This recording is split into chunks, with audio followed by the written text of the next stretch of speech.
ይህ የምትመለከቱት ዩቲዩበር የዓለማችንን አደገኛ ብሎግ ከሰራ በኋላ ወደ ቤቱ አልተመለሰም። የዩቲዩበሩ ስም ማኪያሎ ይባላል።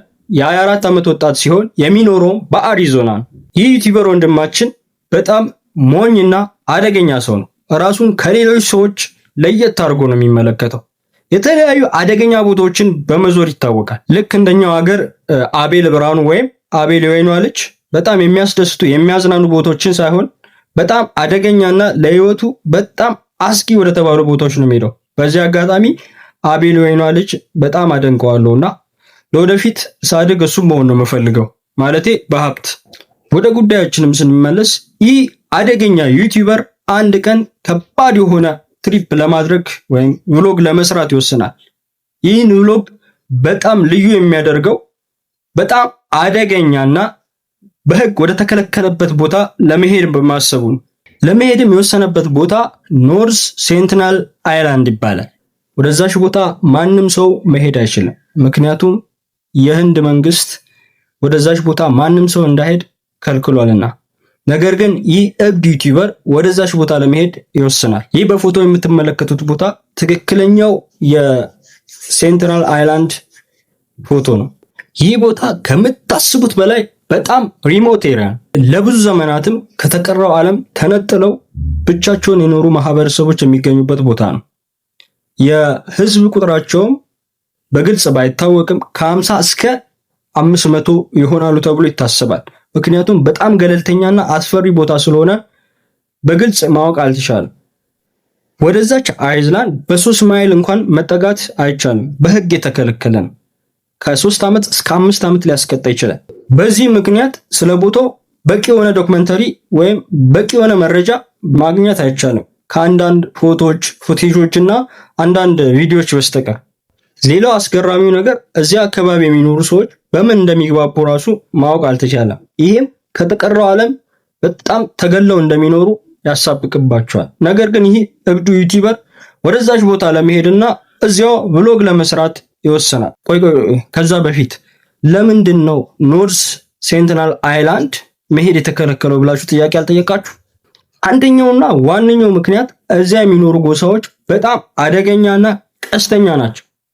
ምናልባት አንድ ቱሪስት ወደዛ አካባቢ ቢሄድ እንደ እንስሳ ሊታደኑላ ይችላል። እነዚህ ጎሳዎች ከ1000 ዓመት በላይ ከተቀረው ዓለም ተነጥለው በራሳቸው እያደኑ በራሳቸው እያበሰሉ በራሳቸው መድኃኒት እየቀመሙ በራሳቸው የሚኖሩ ሰዎች ናቸው። ወደ ፈረንጆቹ 1880 እንመለስና ከባባድ የሆኑ ምክንያቶችን እንመልከት። የሰው ልጅ ያለምንም ምክንያት መጥፎ አይሆንም ብዬ ስለማምን እስቲ ምክንያቶቹን አንድ በአንድ እንመልከት። በ1880 የተደራጁ የአውሮፓ ወታደሮች ወደዛች ቦታ ይሄዳሉ። ወደዛች ቦታም ሄደው ከነሱ መካከል አንድ ወንድና አንድ ሴት ከ4 ልጆች ጋር ያግታሉ። ከዛም ጋር ካገቷቸው በኋላ እነዛ ሰዎች ወዲያውኑ ይሞታሉ። የሞቱበትም ምክንያት ከውጨኛው ዓለም ጋር ተገናኝተው ስለማያውቁ ከውጨኛው ዓለም የሚመጣውን በሽታ መቋቋም አይችሉም። ጉንፋን እንኳን ወዲያውኑ ሊገላቸው ይችላል። የውጨኛውን ዓለም በሽታ የመቋቋም አቅማቸው 0% ነው። በዚህም ምክንያት የታገቱት ሁሉም ሰዎች ይሞታሉ። ጉንፋን እንኳን ወዲያውኑ ሊገላቸው ይችላል። ምንም በሽታ የመቋቋም አቅም የላቸውም። በዚህም ምክንያት ነበር የታገቱት ሁሉም ሰዎች በአንድ ጊዜ የሞቱት። ለምሳሌ አንድ ጉንፋን የያዘው ቱሪስት ወደዛች ቦታ ቢሄድና ቢያስነጥስ ሁሉም ሰዎች በአንድ ጊዜ የመሞት እድላቸው በጣም ሰፊ ነው። በዚህ ምክንያት ነበር የህንድ መንግስት የትኛውም የሀገር ውስጥም የውጭ ሀገርም ቱሪስት ወደዛች ቦታ እንዳይሄድ የወሰነው፣ ምክንያቱም ለጤንነታቸው ሲባል። ይህ ብቻ አልነበረም። እዚያ ውስጥ የሚኖሩ ጎሳዎች በጣም አደገኛ ናቸው። ድንገት ፕሌን ወይም ደግሞ መርከብ ሲያልፍ ካዩ በቀስት ነበር የሚያሳዱት።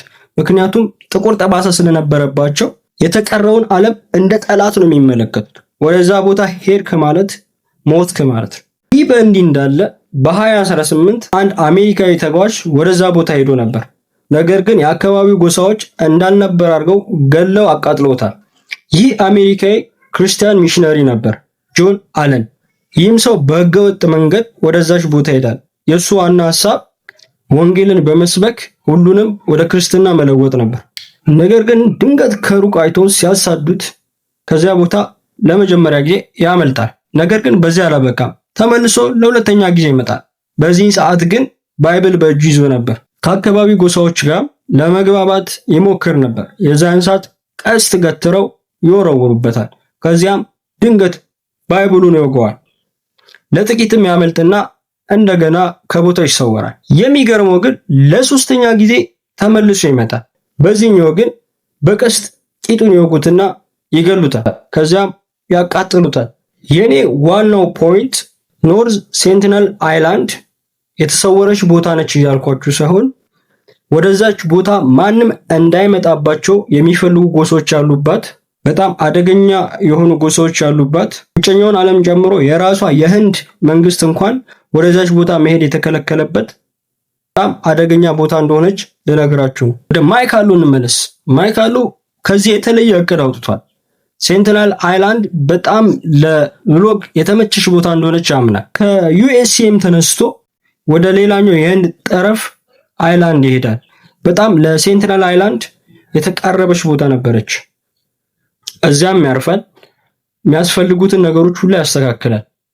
ካርታው ላይ እንደምትመለከቱት እሱ ያረፈበት ቦታና ሴንቲነል አይላንድ ይሄን ያህል ርቀት ብቻ ነበራቸው።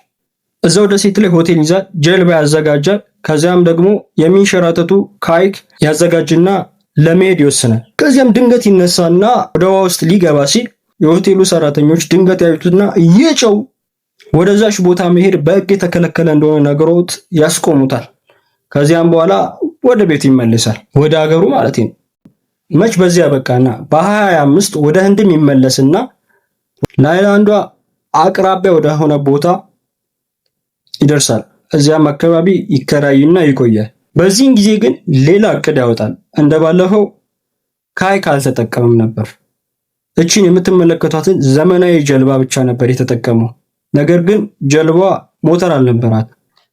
ጀልባዋ ሞተር ሲገጠምላት ይጠብቅ ግን በማይታወቅ ሁኔታ እንደገና እዚያው አካባቢ ወደሚኖሩ ሰዎች ሄዶ ብሎግ ይሰራል። ያም አካባቢ በህግ የተከለከለ ነበር። ነገር ግን ሰውየው ህግ፣ ፖሊስ ምናምን የሚሰማው ነገር የለም። ከሁለት ወርም በኋላ ወደ ፖርት ቢላር ይመለሳል። ቀድሞ የነበረበት ቦታ ማለት ነው። እንዳስበውም ለጀልባ የሚሆነውን ሞተር ያገኛል። አሁን ሁሉም ነገር ስለተሳካለት ወደ ኖርዝ ሴንቲነል አይላንድ ለመሄድ ይነሳል። በካርታው ላይ ስንመለከት እሱ ከነበረበት ቦታ ወደ ኖርዝ ሴንቲነል አይላንድ ለመጓዝ በጣም ቅርብ ይመስላል። ነገር ግን ለ9 ሰዓት ያህል 25 ማይሎችን ተጉዞ በዚያ ቦታ ይደርሳል። የሚመራውም በጂፒኤስ ነበር።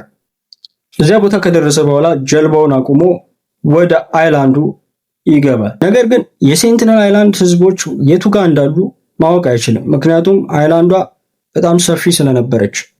እዚያም ከደረሰ በኋላ የተለያዩ ጩኸቶችን ያሰማል፣ ፍሽካ ይነፋል። ምንም አይነት ምላሽ ሊያገኝ አልቻለም።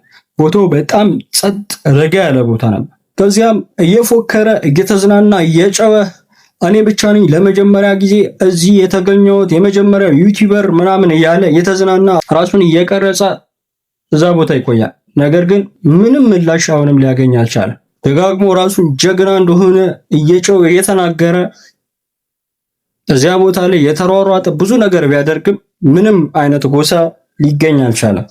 ምናልባት ይህ ነገር ሁላ ውሸት እንደሆነ አጋልጦ ሊሆን ይችላል። ነገር ግን ብዙዎች እንደሚሉት ከሆነ እሱ የሄደበት ደሴት በጣም ሰፊ ከመሆኑ የተነሳ እሱ የሄደበት ቦታ ላይ ጎሳዎች ያልተገኙበት ምክንያት በሌላኛው በኩል ሆኖ ይሆናል የሚሉም አሉ።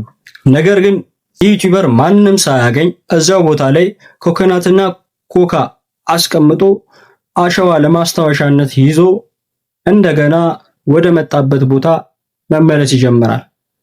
ለ9 ሰዓት እንደገና ከተጓዘ በኋላ ወደ መጣበት ቦታ ይደርሳል። ከዚያም እዚያ አካባቢ አሳ የሚያጠምዱ 2 ሰዎች ያዩትና ወደዛች ደሴት ሄዶ እንደመጣ ስለገባቸው ለፖሊስ ደውሎ ያስይዙታል። የህንድ መንግስትም ወደዛ ቦታ በመሄዱ ምክንያት ለ5 ዓመት ይህን አሜሪካዊ ዩቲዩበር እስር ቤት ይጥሉታል። ይህም ደግሞ ለመጀመሪያ ጊዜ የአሜሪካ ዩቲዩበር ሆኖ በህንድ የታሰረ ብቸኛው ሰው ያደርገዋል። እናንተ ስለዚህ ሰው ምን ትላላችሁ? ስለዛች ደሴትስ ምን ታስባላችሁ?